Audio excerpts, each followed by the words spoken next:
Muchísimas gracias, Fer. Gracias a todos por venir hoy a compartir esta charla. La idea, como dijo Fernanda en un principio, es romper un poco lo que veníamos haciendo hasta ahora y empezar con preguntas, ¿sí? Igual, si no hay mucha ansiedad y cuesta armar las preguntas, hay algunas disparadoras.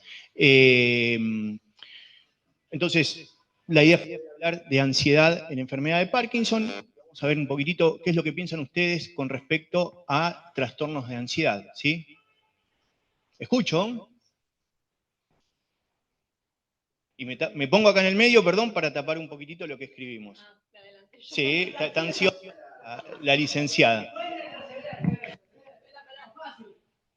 Ahí estamos. No vieron nada, ¿eh? No sé, por lo que entiendo, me parece que la ansiedad trae depresión, trae insomnio, muchas cosas. Perfecto, Sí, a ver, sí. todo lo que diga está bien, ¿eh? No va a haber ninguna respuesta que, digamos, está mal. Lo vamos a pensar, pero no lo vamos a decir, así que en eso quédense tranquilos. Todo lo que digan está bien. ¿Alguien más quiere aportar algo?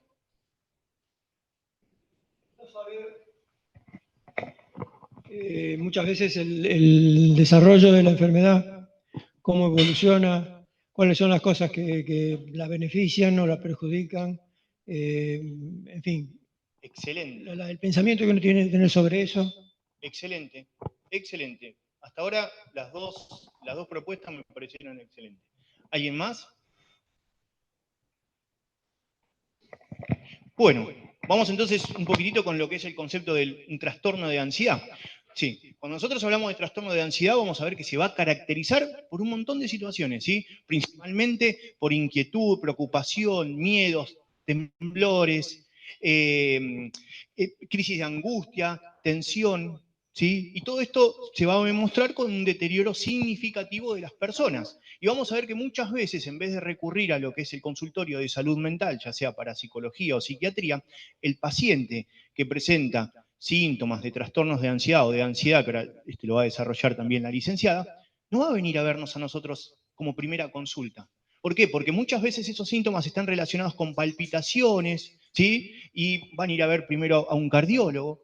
Después vamos a ver que pueden tener síntomas gastrointestinales como náuseas, vómitos, malestar de estómago, entonces van a ir a ver un gastroenterólogo, van a ir a ver a un neumonólogo por la sensación de ahogo y esa dificultad para respirar. Muchas veces también van a ir a ver un traumatólogo por los dolores o las puntadas que puedan llegar a tener, ¿sí? Como así también van a venir a ver a un neurólogo, tal vez no a alguien especializado en movimientos anormales al principio, por esta situación de temblores y sacudidas. O sea, es tal la sintomatología que presenta los trastornos de ansiedad que muchas veces se llega a pensar que nos estamos volviendo locos, ¿sí? Por eso es importante poder conocer, por eso, la próxima, Ro. Por eso es importante también lo que dijo, ¿cómo es tu nombre? Daniel, lo que decía Daniel, ¿no? Saber diferenciar que los trastornos de ansiedad van a estar caracterizados por tres factores importantes. Uno es el miedo, ¿sí? ¿A qué vamos a tener miedo nosotros? A lo conocido. Yo voy a tener miedo a algo que ya conozco. A lo que no conozco me va a generar ansiedad, ¿sí? Por eso esta sintomatología tan fluida. Y hay que tener presente también que hay una estructura, aclaro, a nivel cerebral que se llama amígdala, porque ya me han dicho, doctor, yo de chiquito me sacaron las amígdalas a mí, o sea, yo no voy a padecer esto. No, es una estructura que se encuentra en el cerebro que actúa como filtro. Y la amígdala es lo que a nosotros nos va a mediar un poco en si vamos a tener un proceso adaptativo o desadaptativo, o sea, si vamos a tener un trastorno de ansiedad o no. La próxima. Por lo tanto, nosotros sabemos bien que frente a algún estímulo, la amígdala va a filtrar esa información y nos va a preparar a nosotros a algún tipo de situación o proceso adaptativo. ¿Qué quiere decir este proceso adaptativo? Frente a alguna situación extraña, ¿sí? O que nos genere mucha adrenalina, el cuerpo se va a preparar, como pusimos ahí en esa imagen, frente a un luchador de sumo grandote. ¿Qué hacemos si tenemos algún tipo de situación conflictiva? Nos podemos quedar a pelearlo, ¿sí? El cuerpo va a estar preparado, no es mi caso, yo saldría corriendo, o nos quedamos frisados, ¿sí? Nos quedamos congelados. Para esto está adaptado el cuerpo. Ahora, ¿qué sucede? ¿Y qué es lo que nos ha sucedido a muchos de nosotros en el periodo de pandemia? La amígdala se sobrecargó de información, siempre información negativa, ¿sí? Entonces empezó a filtrar mal y no se produjo esta respuesta adaptativa. Se produce una respuesta desadaptativa. Y las respuestas desadaptativas nos van a traer emparejado trastornos de ansiedad, ataque de pánico, trastornos de estrés postraumáticos, trastornos de ansiedad generalizada y cuadros de depresión que también la nombró Adrián. O sea que fíjense qué importante es poder mantener el equilibrio de los filtros naturales que tenemos nosotros. ¿Sí? Pasamos a la próxima. Bueno, arrancamos sí con la parte de las preguntas. Como dijo Fer, la idea es que esto sea dinámico, que sea un ida y vuelta, no hay respuestas correctas o incorrectas, así que anímense a hablar, a decir lo que les parezca. La idea es que aprendamos ustedes de nosotros, nosotros de ustedes, y que vayamos construyendo juntos las respuestas.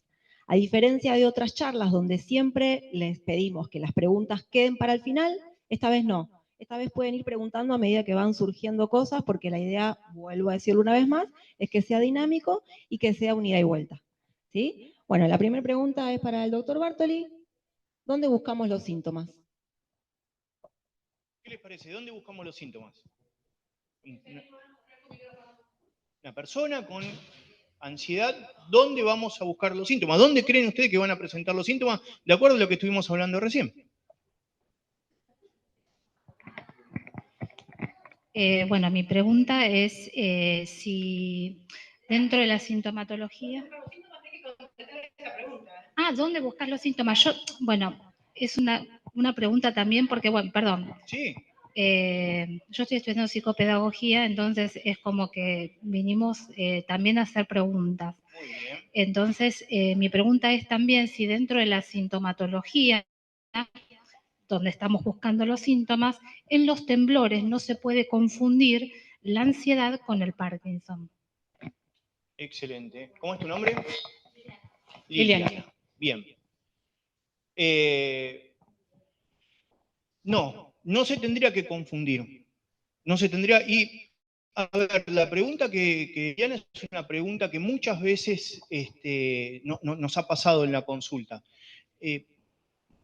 Para hacer el diagnóstico de enfermedad de Parkinson es todo un proceso donde vamos a contar con sintomatología, ya sea motora y no motora, ¿sí? Y muchas veces nosotros nos vamos a ayudar con síntomas que son premotores, o sea, síntomas que vamos a tener incluso antes del diagnóstico de la enfermedad, ¿sí? Entonces, nosotros no, los neurólogos se van a encargar de hacer el diagnóstico de la enfermedad mediante la clínica, ¿sí? Y va a haber un paciente ansioso, pero no es el mismo temblor que va a presentar un paciente con enfermedad de Parkinson, ¿sí? Por ahí,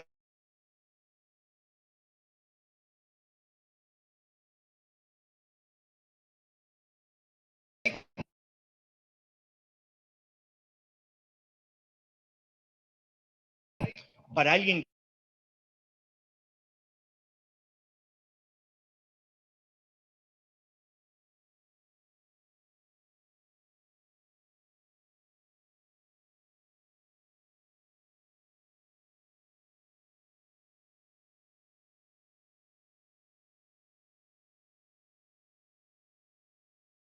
de venir al consultorio de salud mental, el paciente con ansiedad recorre muchos consultorios y no por eso va a presentar una patología.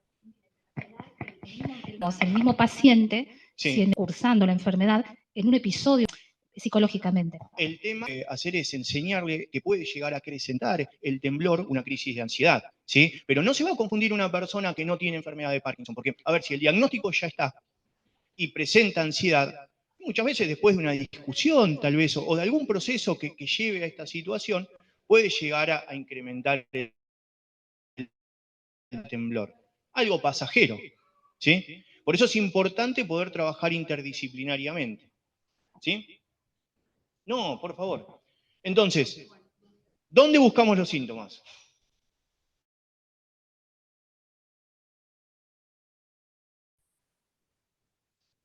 Ansiosa, me empiezo a mover, empiezo a mover. ¿Dónde más?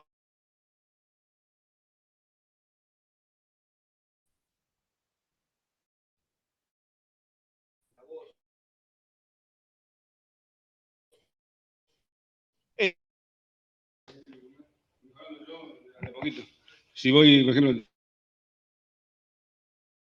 y me recupero enseguida, o tal vez tomé la pastilla, un ejemplo, no lo que me está pasando a mí, y ahí salgo como si nada, arranco como si nada.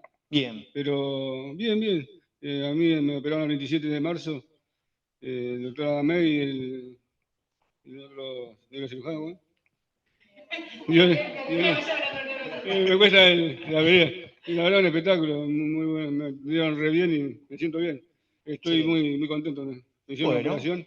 Y bueno, me alegro muchísimo que haya salido favorable todo esto. Ah, muy bien, sí, lo sé. Eso es importante, ser hincha de River. ¿Algún otro lugar más donde ustedes crean que se puede encontrar esta sintomatología de ansiedad? Relacionado con el Parkinson es cuando vos sentís cosas que el cuerpo o vos no respondés y te da ansiedad no saber qué te pasa exactamente, pero ya está en el Parkinson. O sea, la ansiedad que te da, cómo va a evolucionar la enfermedad, que es diferente a la ansiedad de cualquier otra situación en la vida. Nosotros tenemos mucho para relacionar con el Parkinson y el no saber cómo estamos o cómo seguimos evolucionando nos genera cierta ansiedad, que es el desconocimiento que mencionaba. Excelente. Pero, a ver, es excelente eso porque nos da pie a seguir hablando, ¿sí? Está relacionado con el miedo. Está relacionado con el proceso también de desconocimiento, que es lo que lleva a la ansiedad.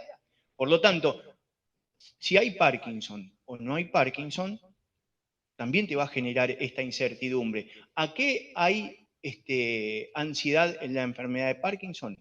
Por ejemplo, al desconocimiento de cómo se va a desarrollar la enfermedad. ¿Sí? Por eso es importante poder realizar esto que comanda Fernanda todos los meses. El hecho de empezar a saber qué es lo que puede suceder, qué es lo que puede llegar a pasar y cómo se puede tratar. Entonces, de esa manera, ¿qué hacemos? Vamos perdiendo ansiedad. Por ahí después nos agarra un poco de miedo, pero el miedo es recontratable. ¿Sí? Después vamos a ver cómo se trata todo eso. Pero el miedo es muy tratable, es dentro del proceso adaptativo. ¿Se entiende? Totalmente. Me estás espoleando las otras preguntas. me estás espoleando lo que vamos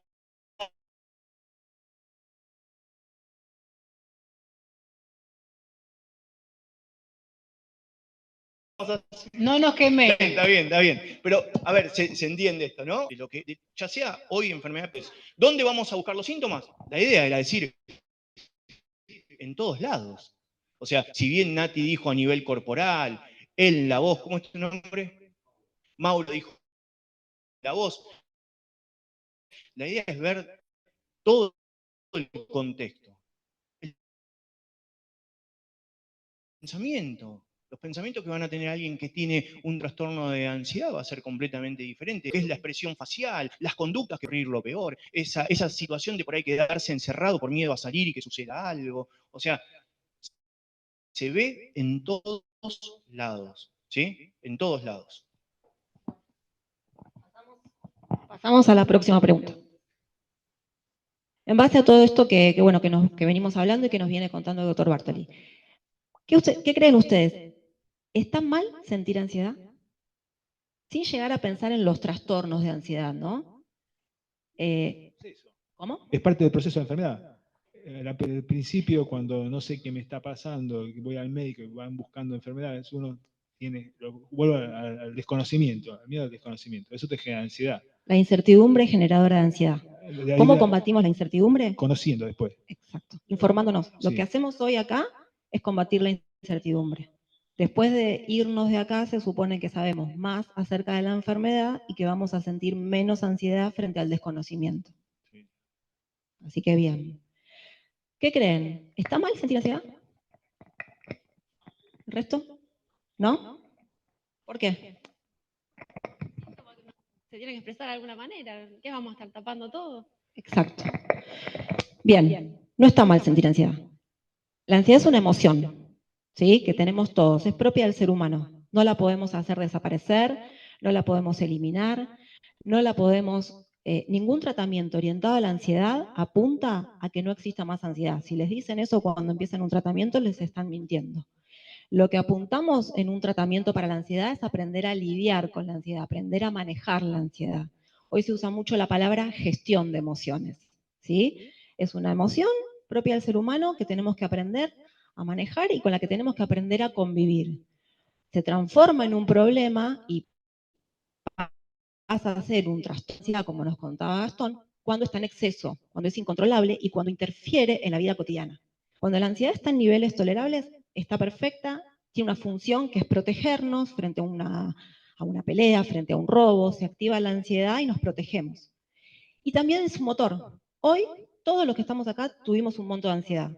Nosotros por preparar la charla, Fernanda para que todo salga bien, ustedes por llegar puntuales, por poder venir. Todos tuvimos un monto de ansiedad que nos activó. Por eso decimos que la ansiedad, cuando funciona bien, es adaptativa. Es un motor cotidiano que nos incentiva.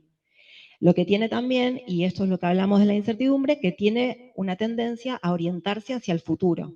Entonces, ahí es cuando aparece siempre la ansiedad anticipatoria, que en la enfermedad de Parkinson está muy presente y en niveles muy elevados, por esto de la intolerancia a la incertidumbre. ¿Se entiende? Pero en niveles bajos, sin pensar en trastornos de ansiedad, como hablábamos recién, no está mal sentirla, tiene que estar, nos prepara, nos activa, pero muchas veces empieza a crecer, a crecer, a crecer, y ahí es cuando se transforma en un conflicto y pasa a ser desadaptativa. ¿Sí? Eso lo explicó recién el doctor Bartoli. La diferencia entre ansiedad y miedo, ¿cuándo repetir?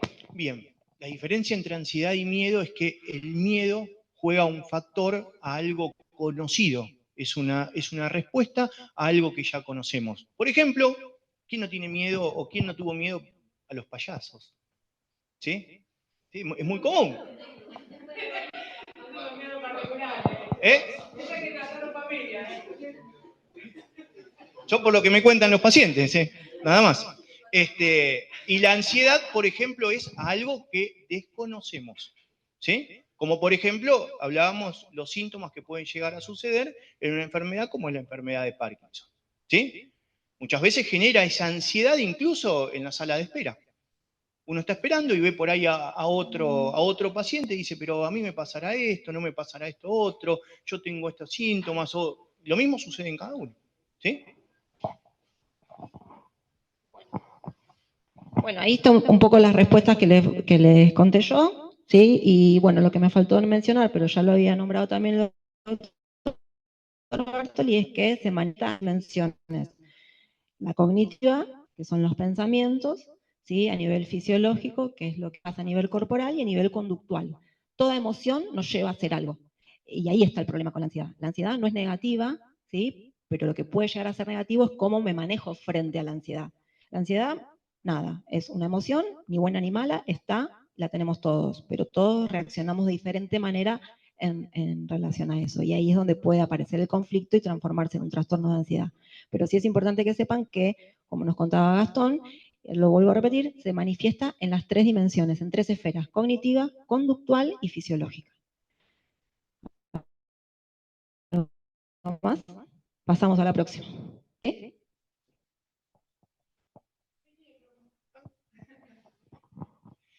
¿Es siempre necesario medicar la ansiedad? ¿Qué opinan? Sí, vos dale siempre, siempre dale el micrófono.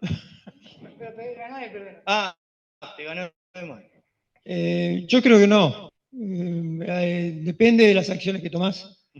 Desde el punto de vista de recurrir a la ayuda de alguien o tomar decisiones por influencia de un tercero que no tiene conocimientos como para hacerlo. O sea, cuando uno se va de los límites de lo razonable, creo que ahí la ansiedad se convierte en un problema.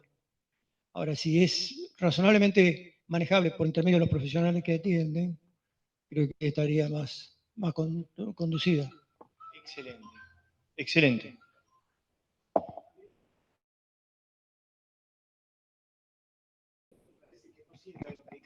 Muchas veces un par de bifes de un colega te acomodan y podés seguir.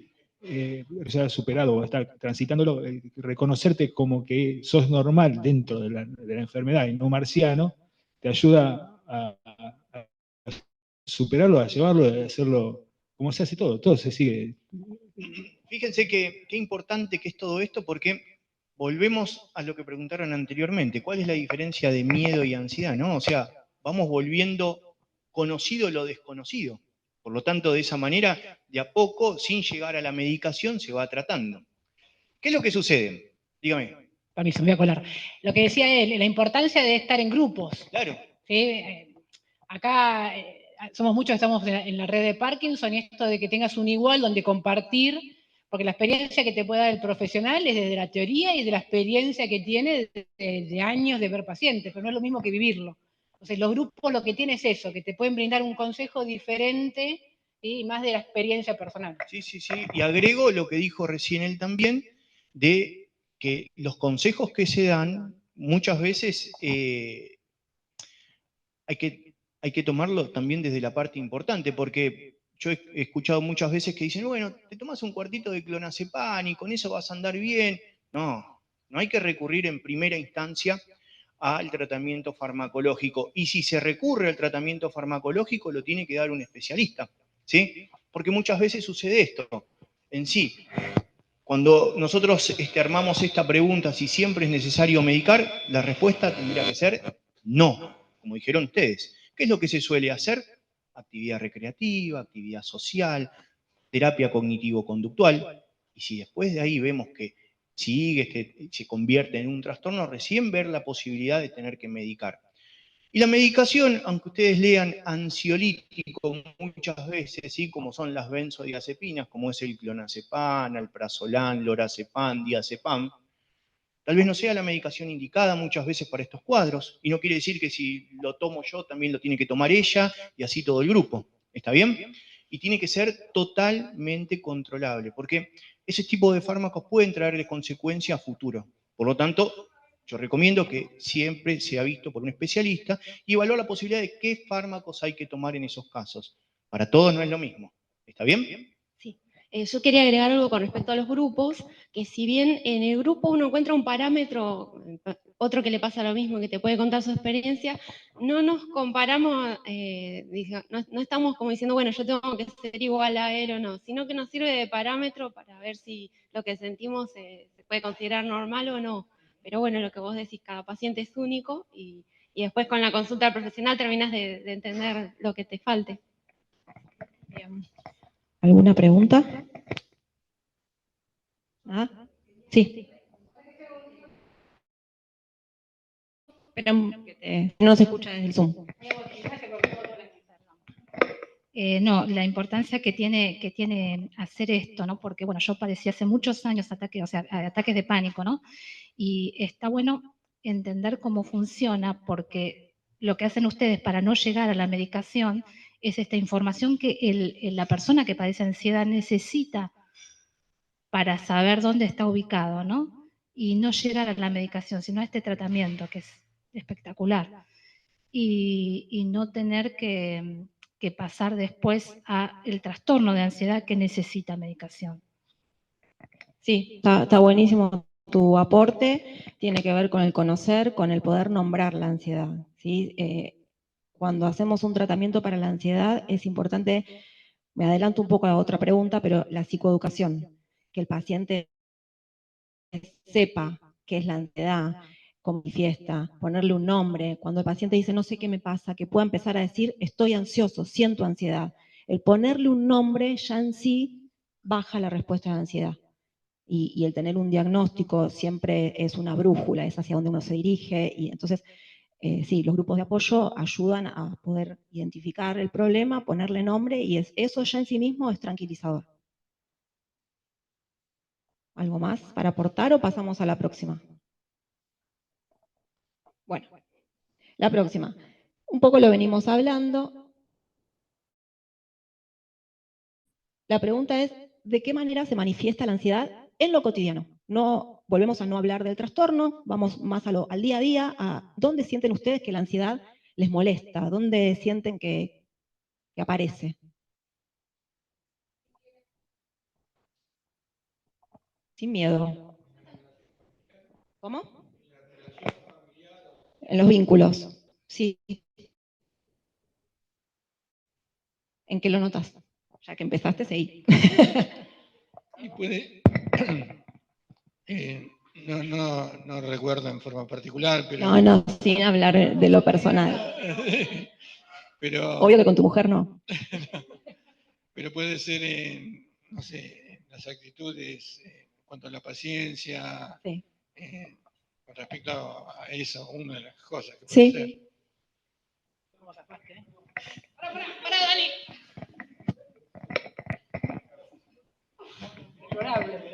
También te puede aparecer cuando en las relaciones con los profesionales nuevos que vas encontrando en el camino, Sí. porque puedes encontrarte con un profesional que realmente la tiene clara y puedes encontrarte con otros que no. Y la enfermedad de Parkinson cada paciente es un enfermo distinto.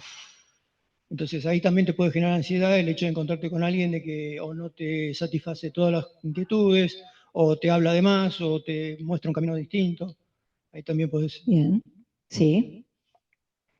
Sí. Cada paciente es una persona distinta, no un enfermo distinto. Ah, no, por vos. Somos todos personas, todos tenemos nuestros detalles técnicos. En la cognición. Bien. Nada, Martínez. Me adelanta. Estaba arreglado. Me quemó. No. Cada uno enfrente a encontrar esta gente diferente y uno se siente más cómodo con uno o con el otro. ¿Puede ser? Distinto. Empieza a conocer un mundo que es totalmente diferente y desconocido. Entonces, eso genera ansiedad también. ¿Quién quiere hablar? Pues está ansioso. A mí me parece que a veces sufrimos la ansiedad de la familia más que la nuestra. O sea, Sí. por ahí uno acepta estar un poco más calmo, más callado, más quieto, y la familia se preocupa, se ponen ansiosos ellos y no nosotros. Entonces es mejor transmitirle a ellos esto que nos pasa, que es normal, para que ellos no nos transmitan a nosotros su inquietud. Porque tenemos síntomas visibles, por ejemplo, nos quedamos quietos, callados, más silenciosos. No, yo me refiero al hecho de que por qué la familia, como que, ahí está. Ahí está, sí, no sabe lo que nos pasa. Desconocimiento. Eso mismo, desconocimiento. O sea, volvemos siempre a lo mismo. Fíjense que a través de esas dos palabritas, miedo, ansiedad, se va a basar esta charla. ¿Sí? Entonces, a partir de que uno vuelca el conocimiento vuelvo a repetir, a lo que sea referido con ansiedad, ¿sí? Puede ser Parkinson o cualquier otra situación, va a ir cambiando el panorama. ¿Mm? Sí.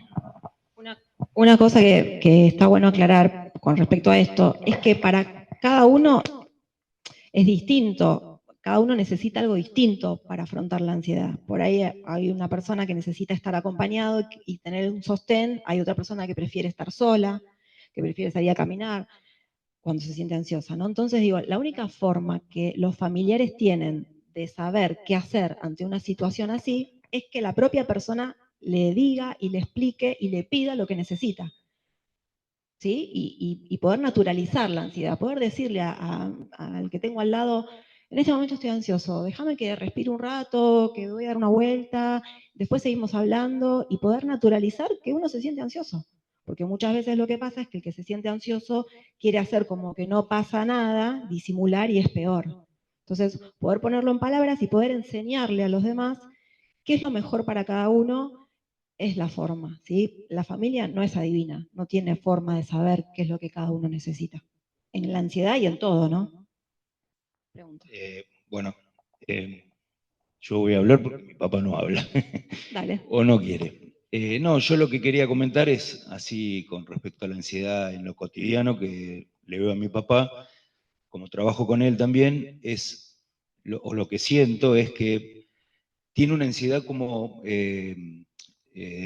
repentina, permanente, en cosas que van a pasar en lo inmediato para no olvidarse. Por ejemplo, está ansioso para ir a un lugar en una determinada hora porque tiene miedo de olvidárselo, o tiene miedo de olvidarse la billetera, no sé, la llave, todo. Entonces, creo que ese tipo de ansiedad cotidiana y espontánea y permanente, chiquita, en cosas sencillas, de no olvidarse algo en el auto, ese tipo de ansiedad veo. Está hablando, por ejemplo, y tiene movimientos como para no perder el hilo de conversación. Bueno, esta respuesta y este espacio para la licenciada López. Cuando mi memoria del mes anterior. Sí, cuando tenés ansiedad, tenés fallas de memoria transitorias debido a la ansiedad. Ahora que te estoy haciendo dar vuelta. Que tiene que ver con que cuando vos estás muy ansioso, tenés una incapacidad para poner la atención como corresponde. Entonces la pones en todas las cosas y no te quedas con nada. ¿Sí? Entonces eso a ver, puedes hacerte una evaluación para ver si es algo que se debe a la ansiedad o algo neuropsicológico, y si no es, el famoso me tomo 5 minutos, me tomo un té, tratar de relajarse, hacer un chequeo que hacemos todos, ¿sí? Pero son fallas del momento. Tu señora se nota que le pone loca esa. Pero es normal. Todos, y más allá de la enfermedad de Parkinson, cuando atravesamos momentos de ansiedad, tenemos fallas de memoria inmediata. ¿Sí? Entonces, si somos conscientes de esa falla, mejor. Implica que realmente no hay una falla cognitiva, sino que hay un estado ansioso. Ahí tenés que hablar con tu médico tratante para ver cómo controlar eso. Puede ser con medicación o no. Puede ser simplemente tener una charla con el médico para que te diga que es normal tenerlo y eso te relaja. ¿Sí? Porque ¿quién no se olvidó la llave cuando salió a la casa? Algún detalle técnico, la billetera, acá no voy a decir quién del servicio, pero se vive olvidando. Esas son cosas normales. Ese tipo de fallas, eso por retarlo de la venganza, son normales y no son patológicas. ¿Sí? Y si te das cuenta, es lo mejor que puede pasar. Mira como te di una buena con tu señora. Bueno, acá hay algunas. Perdón. Y es importante también, vuelvo a mencionar esta situación que tenemos las charlas, que es para familiar y pacientes, también para poder enterarse un poco de la problemática del paciente diaria. Entonces, de esa manera podemos abarcar a la familia y no solamente la dolencia del paciente. ¿Sí?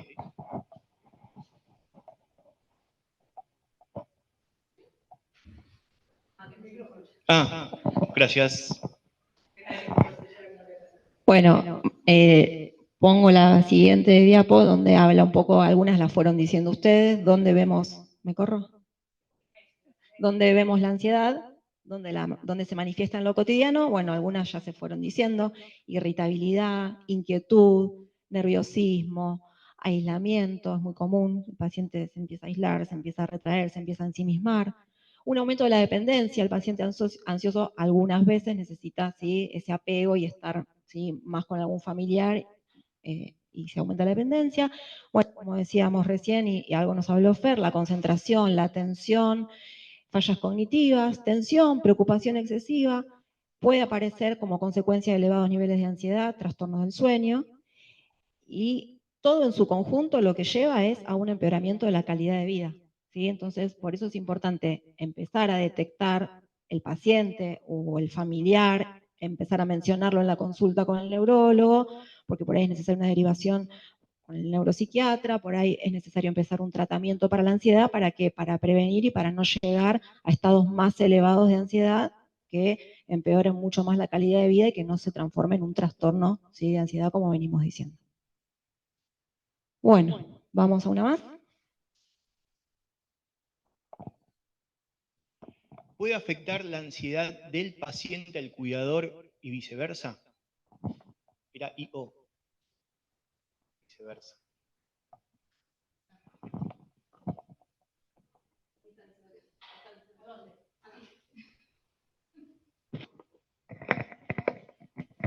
Sí, obviamente la ansiedad siempre afecta al otro, pero el que padece ansiedad no se da cuenta que afecta al otro.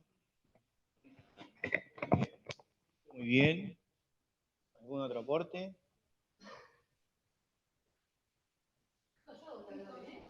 Qué raro esa mesa que esté callada. A mí me pasa cuando tenemos que venir a consulta, que le pido a papá, es el que vive con mamá y la cuida, le digo, bueno, tené la lista, el despertarla a tal hora, porque yo la voy a ir a buscar y vamos al hospital. Y cuando voy está durmiendo, tengo que vestirla, levantarla, y me pone de los pelos. Yo supongo que en algo lo va a afectar a mi mamá, porque sí, se debe dar cuenta que estoy nerviosa, pero hace todo más lento, y mete más la pata.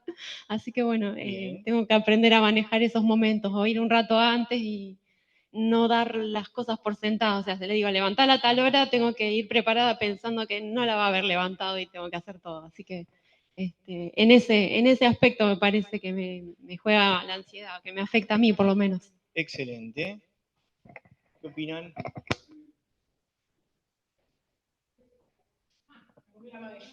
Sí. A mí me agarra mucha ansiedad porque de pronto estoy bien y me cuesta caminar. Esa es la ansiedad que me agarra a mí. O sea, me siento, cuando no puedo caminar, me siento, no puedo creer, porque un antes y un después de lo que yo, como, o sea, lo que me pasa a mí. Me agarra mucha ansiedad y me cuesta mucho estar, o sea, solo, en un buen sentido, encerrado así, que no puedo caminar. Eso me pone re mal. Bien. Me cuesta mucho, eso me cuesta mucho superar. Y me cuesta a veces también hablar un poco y me siento cuando no puedo caminar, que me siento, no puedo, me pone mal. No puedo aceptar como que yo, no puedo ser yo un muchacho como cualquiera que jugaba hasta los 50 años, jugaba la pelota todo el tiempo, no paraba nunca. Y de pronto como que la ansiedad me está afectando mucho a mí, porque no puedo caminar. Es lo único que, si yo caminaría un poco, sería re feliz, lo único que me pasa es.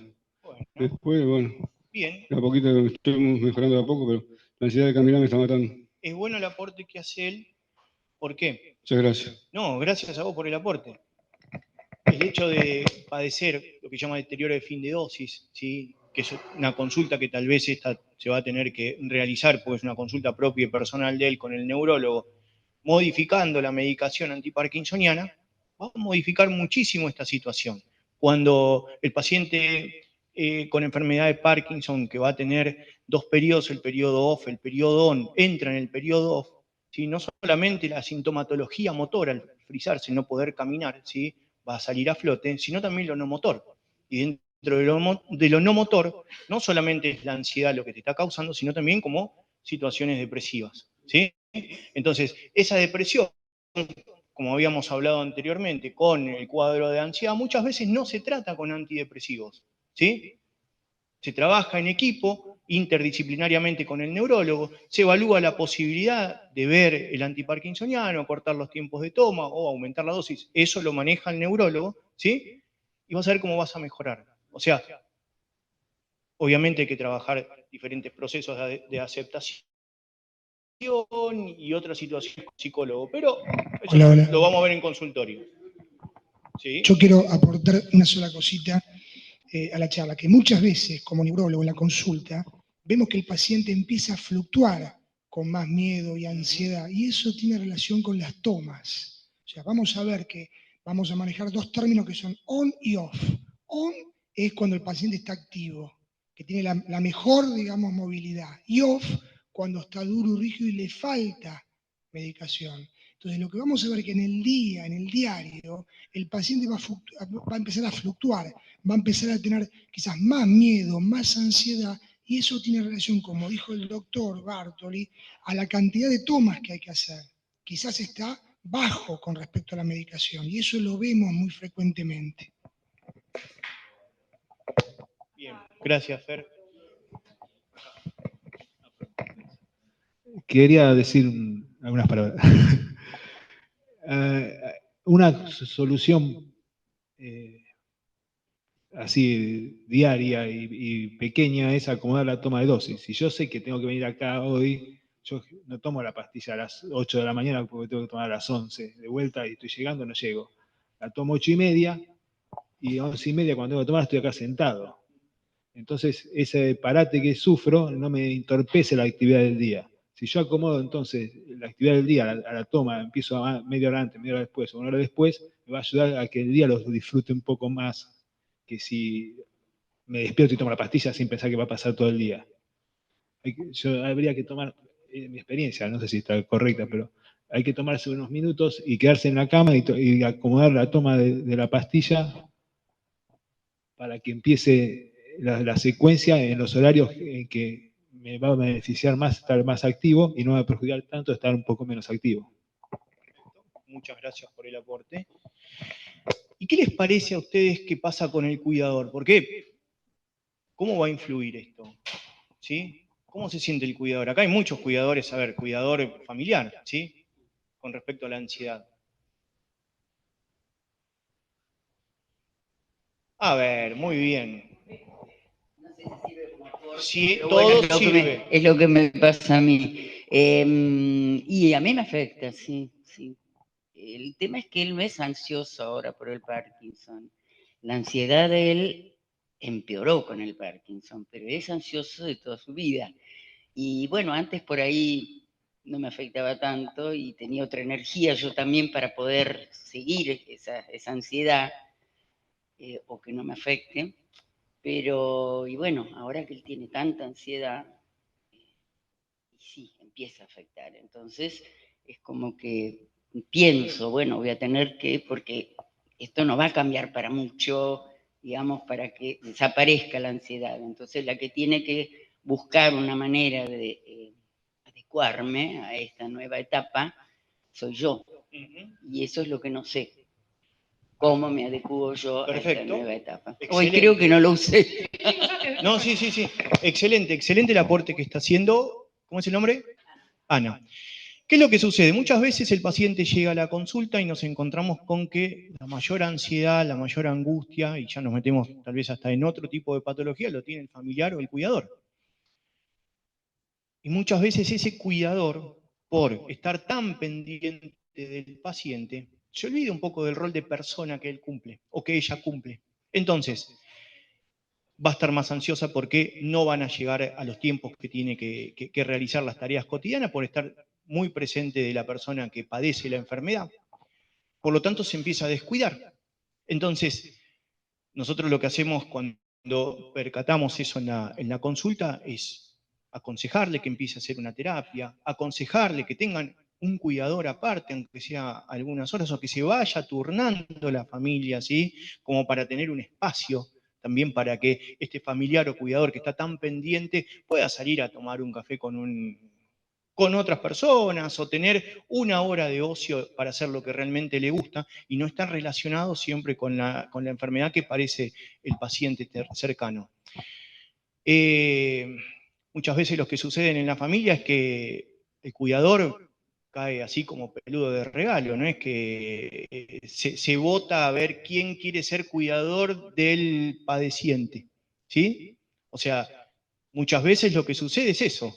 Yo soy el esposo de, o la esposa de, el hijo, o el padre, y me tocó cuidar sin tener las condiciones necesarias como para poder hacerlo. Porque, a ver, hay que tener una formación para poder cuidar. Yo, como le pasa también a la licenciada y a todos los que estamos acá, tal vez servimos muy bien para el trabajo que realizamos, pero como hijo, tal vez, no sé, creo que no sería un muy buen cuidador.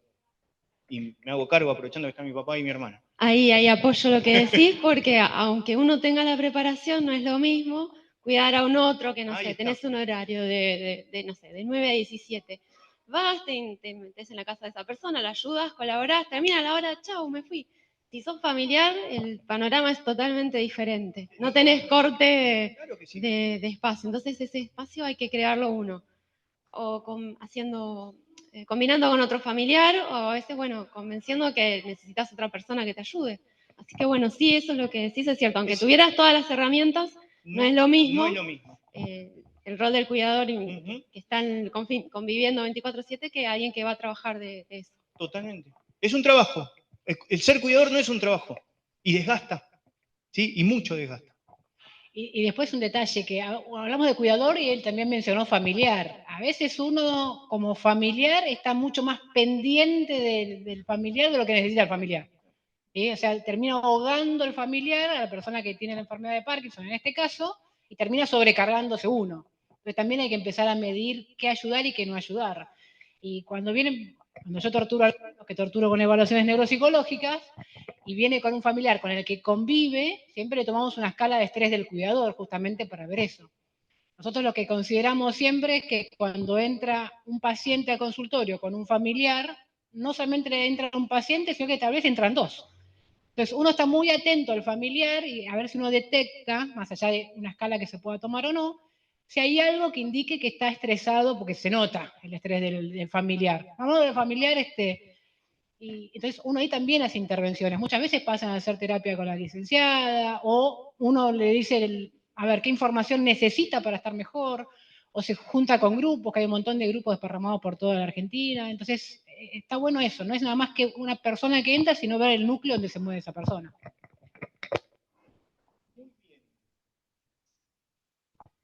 No es contagiosa la ansiedad, ¿no? Por las dudas, no se contagia, ¿sí? Así que bueno. ¿Alguien más quiere aportar algo? Voy a hacer Ortiva, quedan 10 minutos. Si tienen otra pregunta. Queda una pregunta más